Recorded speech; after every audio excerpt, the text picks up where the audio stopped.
మహాగణాధిపతయే నమః. ఓం గురుభ్యో నమః. ఓం శ్రీమాత్రే నమః.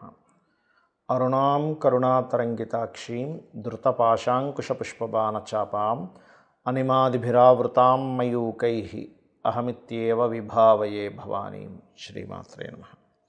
ప్రేక్షకులకి లలితాంబిక అమ్మవారి యొక్క అనుగ్రహం పరిపూర్ణంగా కలగాలని మనస్ఫూర్తిగా కోరుకుంటూ మనము వార ఫలితాల్లో 7వ తేదీ నుంచి 13వ తేదీ వరకు ఉన్నటువంటి గ్రహస్థితి ఏ విధంగా ఉంది, ఏ ఏ రాసుల వారికి ఎటువంటి ఫలితాలు, చక్కటి ఫలితాలు ఉన్నాయి, ఏ విషయాల పట్ల మీరు జాగ్రత్త పడాలి అనేటువంటి అంశాలు చెప్తుంది. నేనైనప్పటికీ కూడా చెప్పిస్తుంది సాక్షాత్ లలితా అమ్మవారిగా భావిస్తూ ఒక్కొక్క లగ్నం తెలియని రాశిని చూసుకుందాం. మీనం వారికి కనుక చూసుకున్నట్లయితే 12వ స్థానంలో మీకు గ్రహణం పడుతుంది. ఇన్వెస్ట్మెంట్స్, సంతానం కోసం ప్రయత్నం చేసేవారు, గర్భవతులు కొంత జాగ్రత్తగా ఉండాలి. ఫినాన్షియల్గా చూసుకుంటే ఉన్న ప్రదేశం కాకుండా ఇతర ప్రదేశాలకు వెళ్ళడం లేదా విదేశీ సంపాదన యోగము కలుగుతుంది. కాకపోతే ఆ సంపాదన విషయంలో, ఇన్వెస్ట్మెంట్స్ విషయంలో మాత్రం మీరు చాలా జాగ్రత్తగా ఉండాలి. కొద్దిగా ఈ ప్రేమ వ్యవహారాలకు సంబంధించిన విషయంలో చిన్న చిన్న మిస్అండర్స్టాండింగ్స్, మిస్కమ్యూనికేషన్స్ జరుగుతాయి.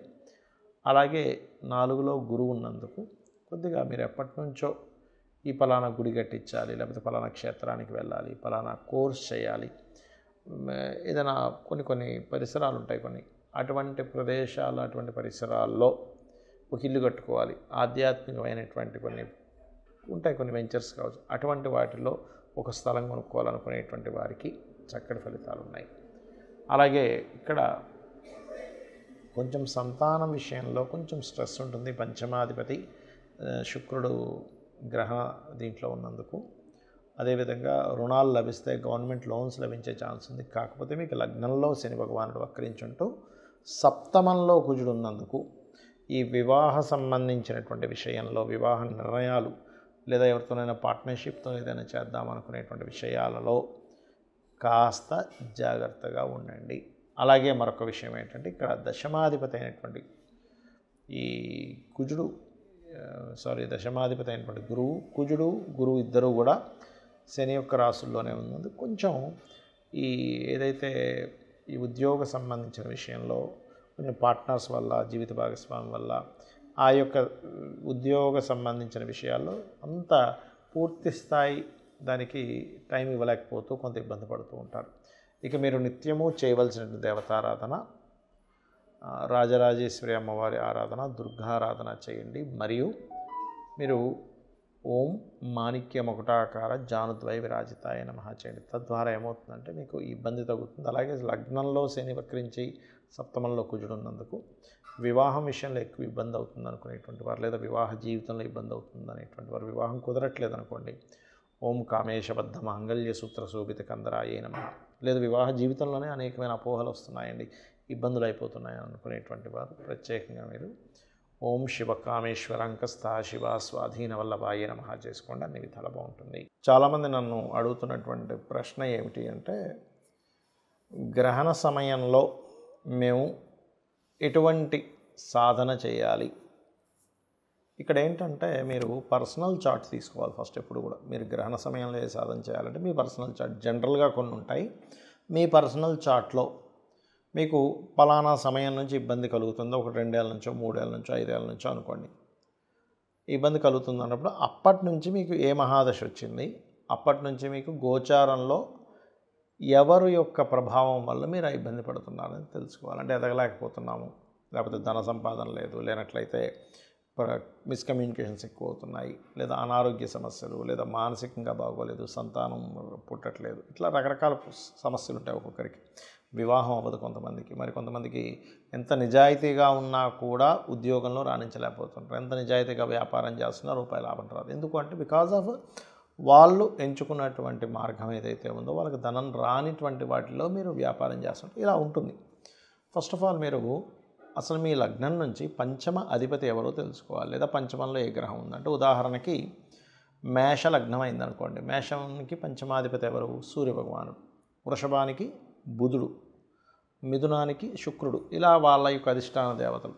అంటే ఉదాహరణకి మీకు సూర్యభగవానుడు అయ్యాడు, సూర్యుడికి యొక్క ఆరాధన చేయడం. ఇప్పుడు గోచారంలో ఉదాహరణకి ఇప్పుడు మేషం వారికి సూర్యుడుతో పాటు కేతువు, బుధుడు ఉన్నారు.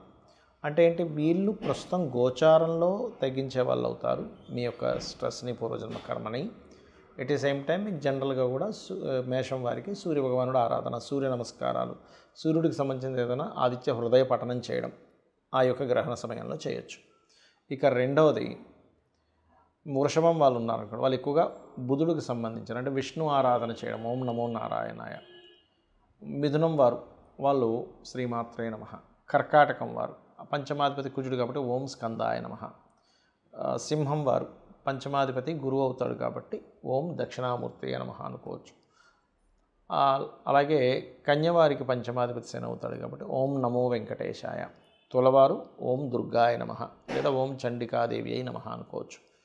వృశ్చికం వారు ఓం కాలభైరవాయ నమః, లేదా ఎందుకంటే పంచమంలో ప్రజెంట్ శని ఉన్నాడు, అదేవిధంగా పంచమాధిపతి గురువు కాబట్టి ఓం దత్తాత్రేయాయ నమః అని కూడా అనుకోవచ్చు. ధనస్సు వారు ఓం నారసింహస్వామి అయిన నమః, నారసింహాయ నమః అనుకోవచ్చు. అలాగే మీరు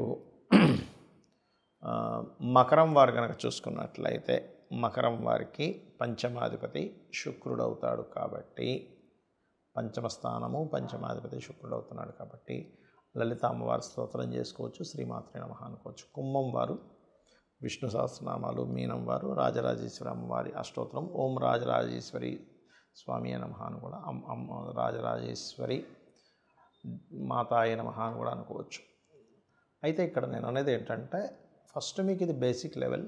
మీ పర్సనల్ చార్ట్లో ఏదైనా పంచమంలో ఏదైనా గ్రహం ఉంటే దానికి సంబంధించిన మంత్ర సాధన చేయడం అన్ని విధాలా ఉత్తమము, గుర్తుపెట్టుకోండి.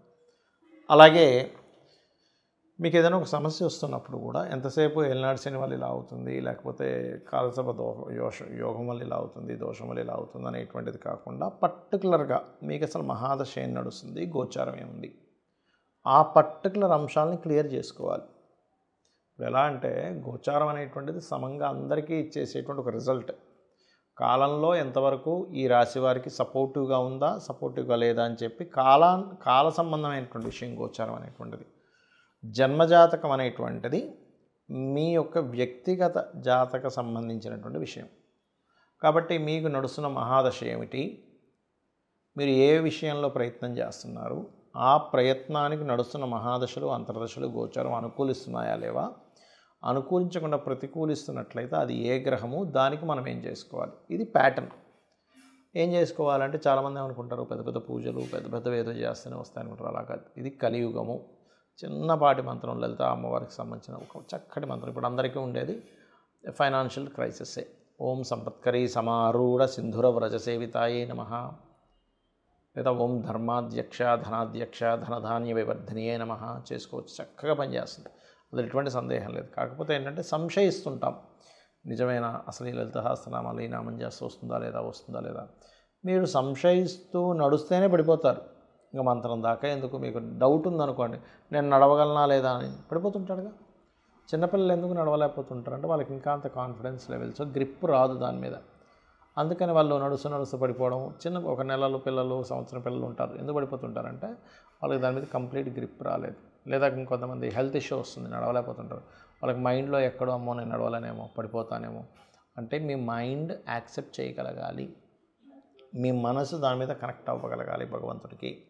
అప్పుడు ఖచ్చితంగా మీకు ఎటువంటి సమస్య ఉన్నా లలితా సహస్రనామాల్లో ఉండేటువంటి నామం అద్భుతంగా పనిచేస్తుంది. ఎలా పనిచేస్తుంది అందరికీ సంశయం అనిపిస్తూ ఉంటుంది. ఏమిటది అంటే, మీకు ప్రకృతి అమ్మవారిని చెప్తుంటారు. అమ్మవారి నామాలు, ప్రకృతి అంటే ఏంటి, ఎవ్రీథింగ్, మన విశ్వంలో ఉన్న ప్రతిదీ ప్రకృతి. ఇప్పుడు మీకు ఒక సహకారం కావాలి, ఒక ఆర్డర్ రావాలి, లేకపోతే ఒక సమస్య తీరాలి, లేకపోతే ఒక జబ్బు వచ్చిందా తగ్గాలి, ఎవరి ద్వారానో ఒక కనెక్టివిటీ ఉంటుంది కదా. ఒక వ్యక్తి చెప్పాడు, ఏమంటే మీకు ఈ ప్రాబ్లం ఉంది కదా, అక్కడికి వెళ్ళండి, చక్కటి మందు మెడిసిన్ దొరుకుతుంది, చాలా మంచి డాక్టర్ అని. అది ఎవరి ద్వారా వచ్చింది, ఇంకో వ్యక్తి ద్వారా వచ్చింది. వ్యక్తి అంటే ఎవరు, మళ్ళీ ప్రకృతిలో భాగమే. సో అమ్మవారు స్వరూపం ప్రకృతి రూపంలో ఉంది కాబట్టి, ఆ ప్రకృతి అమ్మవారు కాబట్టి అమ్మవారి నామాల్లో పలానా నామానికి ఒక ఎనర్జీ ఉంటుంది. కావున ఆ ఎనర్జీ ఫామ్ అయ్యేటువంటి దాంట్లోని మీరు చాంట్ చేస్తున్నారు. ఆ ఎనర్జీ ఎప్పుడైతే ఫామ్ అయిందో ఆటోమేటిక్గా మీకు ఆ యొక్క వ్యక్తులు, ఆ యొక్క పరిసరాలు, ఆ యొక్క ఆలోచన విధానం మీకు వచ్చేస్తుంది. ఆటోమేటిక్గా మీ సమస్య తీరుతుంది. శ్రీమాత్రే నమః.